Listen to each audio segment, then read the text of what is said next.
యువకులు రాలేకపోయారు సార్. ఎక్కడికక్కడ ఇళ్లలో గృహ నిర్బంధం చేసింది సార్. నేను ఒక గీత కార్మికుని సార్. నేను ఒక గీత కార్మికుని చెట్లెక్కంగా వచ్చింది సార్. జీప్ వచ్చింది కానీ నేను తప్పించుకొని వచ్చింది సార్. ఇలా నా ఆవేదన ఈ మీడియా ముఖంగా చెప్పుకోవడానికి వచ్చింది సార్.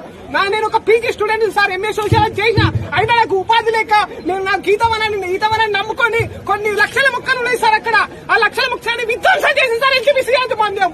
ఈ రోజు యాజమాన్యం చేసిన తప్పుకు నేను బలైపోతాను సార్. నేను నాలాంటి గీత కార్మికులు, నాలాంటి గీత కార్మిక కుటుంబాలు, నిరుద్యోగ యువత ఎలా భయపడుతూ బతుకుతున్న రోజులు సార్. ఈ రోజు భారత రాజ్యాంగం కల్పించిన హక్కులను కాలరాస్తుంది సార్.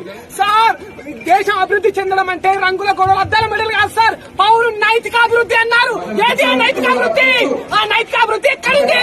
ప్రజల చేత ప్రజల కొరకు ప్రజలే పాలించుకున్న ప్రజాస్వామ్యంలో ప్రజలకు హక్కు లేక ఖాళీ కుర్చీలు కనబడుతున్నాయి సార్. ఖాళీ కుర్చీలు కనబడుతున్నాయి. ఇది ఎవరి తప్పిదం? ఇది ఎవరి తప్పిదం సార్? ప్రజల చేత నడిపించుకుంటే ప్రజా ధనంతో మీరు జీతాలు తీసుకుంటున్నారు. ప్రజల చేత నడిపించు ప్రజా నాయకులు సార్.